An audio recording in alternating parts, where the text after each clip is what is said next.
പല്ല് ഇളകി പോകുമ്പോഴുള്ള ഗ്യാപ്പ് അല്ലെങ്കിൽ ഇടപ്പല്ലുകൾ ഇതെല്ലാം നമുക്കൊരു എസ്തെറ്റിക് ആയിട്ട് തന്നെ കുറച്ച് പ്രശ്നങ്ങൾ തോന്നുന്ന കൂട്ടത്തിലാണ്. പക്ഷെ ഇതൊക്കെ എങ്ങനെ പരിഹരിക്കാം എന്നതിനെ കുറിച്ചാണ് നമ്മൾ ഇന്ന് സംസാരിക്കുന്നത്. നമ്മളോടൊപ്പം ഉള്ളത് doctor Rana Abhilash, Shakti hospital, Pravachambalam. Doctor, welcome to the show. Doctor, ഈ ഇടപ്പല്ലുകളാണ് എപ്പോഴും പ്രശ്നം. അതിപ്പോൾ നമുക്ക് അല്ലാതെ വരുന്നില്ല, ഒരു ബർത്ത് ഡിഫക്റ്റ് ആയിട്ടൊക്കെ വരുന്ന ഒരു കാര്യങ്ങളാണ് ഈ ഇടപ്പല്ലുകൾ എന്ന് പറയുന്നത്. പല്ല് ഇളകി പോകുന്നത് ചിലപ്പോൾ നമ്മുടെ കയ്യിലിരിപ്പ് കൊണ്ടൊക്കെ ഇളകി പോകാറുണ്ട്. അപ്പോൾ ഇതെങ്ങനെ മെയിൻറ്റെയിൻ ചെയ്യാം, എങ്ങനെ ശരിയാക്കാം? ചെറിയ ഗ്യാപ്സ് ചിലവർക്ക് ഭംഗിയാണ്, പക്ഷെ ചിലവർക്ക് ചെറിയ ഗ്യാപ്സ് വളരെ ചിലവർക്ക് ആ ഗ്യാപ്സ് ഇഷ്ടമല്ലാത്തവർക്കും പിന്നെ ഒത്തിരി ഗ്യാപ്സ് ആയിട്ട് അത് ഫീൽ ചെയ്യുന്നവർക്കും നമുക്ക് സ്മൈൽ കറക്ഷനിലൂടെ അത് കറക്റ്റ് ചെയ്യാൻ പറ്റും. അതായത് നമുക്ക് ഒന്നി ഫില്ല് ചെയ്ത് കോമ്പോസിറ്റ് ഫില്ലിങ് വെച്ച് ചെറിയ ഗ്യാപ്സ് ഒക്കെ ആണെങ്കിൽ അത് ഫില്ല് ചെയ്ത് നമുക്ക് കറക്റ്റ് ചെയ്യാൻ പറ്റും. അല്ലാന്നുണ്ടെങ്കിൽ നമുക്ക് ഇപ്പോൾ വെനീർസോ ക്യാപ്സോ ഇട്ട് നമുക്കതിനെ കറക്റ്റ് ചെയ്ത് എടുക്കാൻ പറ്റും. പക്ഷേ നമുക്കിപ്പോൾ ഭയങ്കര വലിയ ഗ്യാപ്സ് ആണെന്നുണ്ടെങ്കിൽ നമ്മൾ അതിനെ ഓർത്തോഡോണ്ടിക് ട്രീറ്റ്മെൻറ്റ്സ് തന്നെ ചെയ്യേണ്ടി വരും. അതിന് ജോയിൻ്റെ കറക്ഷൻസും എല്ലാം കൂടെ നോക്കിയിട്ട് വേണം നമുക്ക് ഒരു ട്രീറ്റ്മെൻറ്റ് പ്ലാൻ ചെയ്യാൻ. നമുക്കിപ്പോൾ വലിയ ഗ്യാപ്സ് ഒക്കെ ആണെങ്കിൽ ഒന്നി നമ്മൾ ബ്രേസസ് ഇട്ട് കറക്റ്റ് ചെയ്യണം, ഇല്ലാന്നുണ്ടെങ്കിൽ അലൈനേഴ്സ് വല്ലതും ഇട്ട് അതിനെ കറക്റ്റ് ചെയ്യേണ്ടി വരും. ഓക്കെ. ചിലവർക്ക് ഫ്രണ്ടിലത്തെ ഒരു പല്ല് ചിലപ്പോൾ ഒരു ഫ്രീനം എന്ന് പറഞ്ഞൊരു പല്ലിൻ്റെ ഇടയ്ക്കുണ്ട്, അത് കാരണം ചിലപ്പോൾ ഒരു സ്പേസ് വരും ഈ ഫ്രണ്ട് പല്ലില്. അപ്പൊ ആ ഒരു ഫ്രീനം നമ്മൾ എടുത്ത് മാറ്റിയിട്ട് കമ്പിയിട്ട് നമുക്കതിനെ ചേർത്ത് വെക്കാൻ പറ്റും. ഓക്കെ. ഡോക്ടർ, ഈ ഒരു ഫ്രീനം അല്ലെങ്കിൽ ഈ ഒരു പല്ലിന്റെ ഇടകൾ മിക്കവാറും എല്ലാവർക്കും ഇടയ്ക്കിടയ്ക്ക് തന്നെ ഇടകൾ ഉണ്ടാവും. അപ്പോൾ അതുകൊണ്ട് തന്നെ ഈ പല്ലിന്റെ സ്ട്രെങ്ത് പോവാനോ അല്ലെങ്കിൽ ഈ പല്ലുകൾ എല്ലാവരും കൂടി എല്ലാം ഇങ്ങനെ ഒത്തുചേർന്ന് നിന്നാൽ മാത്രമേ അതൊരു എന്താ പറയാ ഒരു സ്ട്രെങ്ത് കിട്ടുള്ളൂ എന്ന് പറയും. അപ്പൊ അങ്ങനെ എന്തെങ്കിലും സ്ട്രെങ്ത് പോകാനോ അല്ലെങ്കിൽ പല്ല് ഇളകി പോകാനോ ആടുക അങ്ങനെയൊക്കെ ഉള്ള പ്രശ്നങ്ങൾ അങ്ങനെ എന്തെങ്കിലും വരാറുണ്ടോ? ചെറിയ സ്പേസിന് നമുക്ക് അങ്ങനെ ഒരു ഡിഫക്റ്റ് ആയിട്ട് നമുക്ക് പല്ലാടി പോകുന്ന ആയിട്ട് കാണാറില്ല. ഇപ്പോൾ വലിയ സ്പേസ് ഉണ്ടെങ്കിൽ ഡെഫിനറ്റ് ആയിട്ടും അത് പല്ലിന് ചരിയാൻ സ്പേസ് കൂടുതലാകുമ്പോൾ ആ പല്ല് നമുക്ക് ബലക്കുറവ് വരും. മൈന്യൂട്ട് സ്പേസുകളുടെ അങ്ങനെ ഒരു അവസ്ഥ വരുന്നില്ല.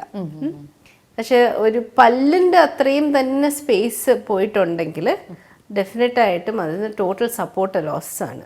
ആ ബോണ്ട് കൂടി സപ്പോർട്ട് ലൂസാവും. അപ്പം പല്ല് അതിൻ്റെ അപ്പുറത്തും ഇപ്പുറത്തേയും പല്ല് ചരിയും, താഴത്തെ പല്ല് മുകളിലോട്ട് വരാനുള്ള സാധ്യതയും വളരെ കൂടുതലാണ്. ചെറിയ സ്പേസിൽ അത്രത്തോളം അതിനൊരു കുഴപ്പം വരുന്നില്ല, എന്നാൽ കൂടിയും അത് കറക്റ്റ് ചെയ്താൽ അത്രയും നല്ലത്. ഓക്കെ. ഡോക്ടർ, അതുപോലെ തന്നെ ഈ ഇളകിപ്പോയി ഞാൻ ഇപ്പൊ പറഞ്ഞതുപോലെ തന്നെ കയ്യിലിരിപ്പ് കൊണ്ടോ അല്ലാതെയോ ഒക്കെ ഇളകി പോകുന്ന പല്ലുകളുണ്ട്. അപ്പൊ അവിടെ ഒരു ഗ്യാപ്പ് വരുന്നുണ്ട്. അപ്പൊ ആ ഗ്യാപ്പ് എങ്ങനെയാണ് നമ്മൾ അത് ഫില്ല് ചെയ്തെടുക്കുന്നത്? അപ്പൊ നമുക്കിപ്പോൾ ഒരു പല്ലാണ് മിസ്സിങ് എന്നുണ്ടെങ്കിൽ നമുക്കതിനെ ഒരു ഇംപ്ലാന്റ് വെച്ച് നമുക്കതിനെ റീപ്ലേസ് ചെയ്യാം. അത് ഒരു പല്ല് മാത്രമായിട്ട് റീപ്ലേസ് ചെയ്യാൻ പറ്റും. ഇപ്പോൾ ഒരു പല്ലാണെങ്കിലും 2 പല്ലാണെങ്കിലും നമുക്ക് ഇംപ്ലാന്റ് വെക്കാം. അപ്പോൾ ആ പല്ലിന് മാത്രമേ അതിന് ചുറ്റും അപ്പുറത്തും ഇപ്പുറത്തെ പല്ലിനെ ഒന്നും നമ്മൾ ഡിസ്റ്റർബ് ചെയ്യുന്നില്ല. ഏത് പല്ല് ഇളകി പോയിട്ടുണ്ടോ അതനുസരിച്ച് നമുക്ക് കറക്റ്റ് ചെയ്യാൻ പറ്റും. പക്ഷേ ഇതിൻ്റെ ഒരു പ്രശ്നം എന്ന് വെച്ചാൽ ഇച്ചിരി കോസ്റ്റ്ലി ആണ്. അതുകൊണ്ട് തന്നെ നമുക്ക് പിന്നെ ഒരു ട്രീറ്റ്മെൻറ്റ് ഓപ്ഷൻ എന്ന് പറയുന്നത് ബ്രിഡ്ജിങ് ആണ്. ബ്രിഡ്ജിങ് എന്ന് പറയുമ്പോൾ അതിൻ്റെ അപ്പുറത്തെ ഇപ്പുറത്തെ പല്ലിന് നമ്മളൊന്ന് സ്പേസ് ഉണ്ടാക്കിയിട്ട് ഈ മിസ് ചെയ്ത പല്ല് അവിടെ എടുത്ത് വെക്കുന്നതിനാണ് നമ്മൾ ബ്രിഡ്ജിങ് എന്ന് പറയുന്നത്. പിന്നെ ഒരു ട്രീറ്റ്മെൻറ്റ് ഓപ്ഷനാണ് റിമൂവൽ ഡെഞ്ചേഴ്സ് എന്ന് പറയുന്നത്. അത് നമുക്ക് ഇതേപോലെ നമ്മളത് അളവെടുത്തിട്ട് ആ മിസ് ചെയ്ത പല്ല് മാത്രം ഇളക്കി മാറ്റുന്ന ടൈപ്പ് പല്ല് വെച്ച് കൊടുക്കും. അതാണ് ഡെഞ്ചർ, റിമൂവൽ പാർഷ്യൽ ഡെഞ്ചർ എന്ന് പറയുന്നത്. ഡോക്ടർ, ഈ ഇടപ്പല്ലുകൾ നമ്മളെപ്പോഴും ഫ്രണ്ടിലെ ഇടപ്പല്ലുകൾ വരുന്ന ഈ സൈഡിലും ഒക്കെ വരുന്നത് കാണാറുണ്ട്. ഈ അകത്തുള്ള പല്ലുകൾക്കൊക്കെ ഈ ഇടപ്പല്ലുകൾ പോലെ വരാറുണ്ടോ? ഇത് അങ്ങനെയും സ്പേസിങ്സ് വരാറുണ്ട്. സ്പേസിങ് കൂടുതലും ചില കേസുകളിൽ പല്ലിൽ തേയ്മാനം വന്ന് സ്പേസിങ് വരാം, ചില കേസസ് ജനറ്റിക്കലി സ്പേസിങ് ഉള്ളവർക്ക് വരാം.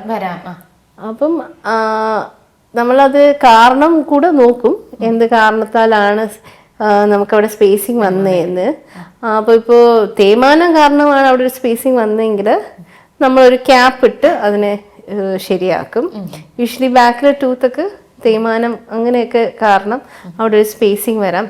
പിന്നെ സ്പേസിങ് വരുന്നതെന്ന് വെച്ച് കഴിഞ്ഞാൽ പെരിഡോണ്ടൽ എന്തെങ്കിലും അസുഖങ്ങൾ, എന്തെങ്കിലും നമുക്ക് ഈ ഗംസിൽ അസുഖങ്ങൾ വരുമ്പോൾ ആണ്, മോണരോഗം വരുമ്പോഴാണ് സ്പേസിങ് വരുന്നത് പല്ലിന്. അപ്പോൾ അങ്ങനത്തെ കണ്ടീഷനിലാണെങ്കിൽ നമ്മൾ അത് റിലേറ്റഡ് ആയിട്ടുള്ള ചിലപ്പോൾ സർജിക്കൽ പ്രൊസീജിയേഴ്സൊക്കെ ചെയ്യേണ്ടി വരും.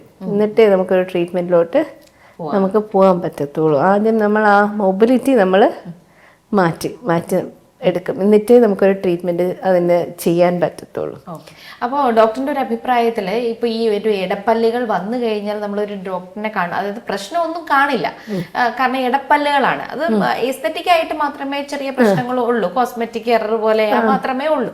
അങ്ങനെ ആയിരുന്നാലും നമ്മളൊരു ഡോക്ടറിനെ കണ്ട് നമ്മുടെ ആ പല്ലുകൾ എത്രത്തോളം ആരോഗ്യമുണ്ട് എന്നുള്ളതൊക്കെ ഒന്ന് വിലയിരുത്തേണ്ട കാര്യം, അസസ് ചെയ്യേണ്ട കാര്യം നല്ലത് തന്നെയാണ്.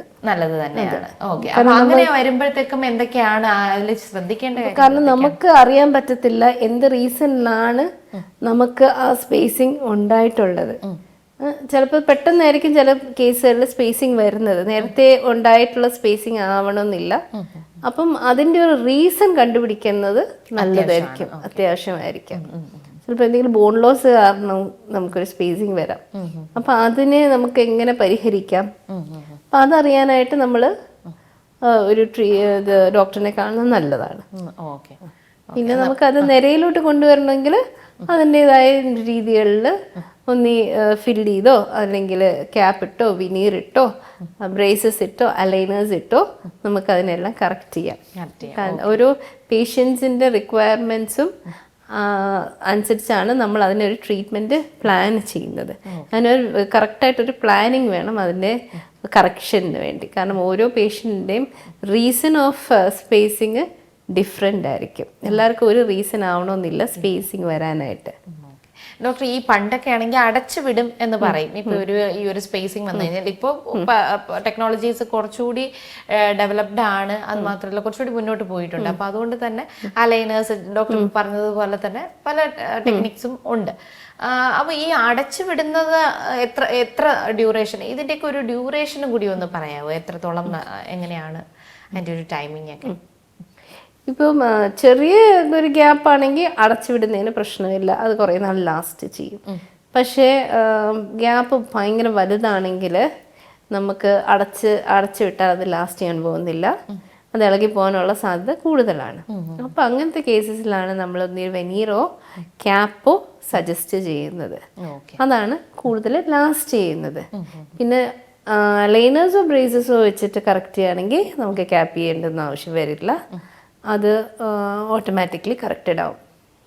ഓക്കെ. അപ്പോൾ നമ്മളെ ഈ ഒരു ഗ്യാപ്പ് വരുന്നതിൻ്റെ കാര്യങ്ങളായിരുന്നു സംസാരിച്ചത്. ഇനിയും നമുക്ക് റെന ഡോക്ടറിൻ്റെ അടുത്ത് ഒരുപാട് കാര്യങ്ങൾ ചോദിക്കാനുണ്ട്. ഡോക്ടർ വന്നതിനും ഒരുപാട് കാര്യങ്ങൾ പറഞ്ഞു തന്നതിനും ഒത്തിരി നന്ദി.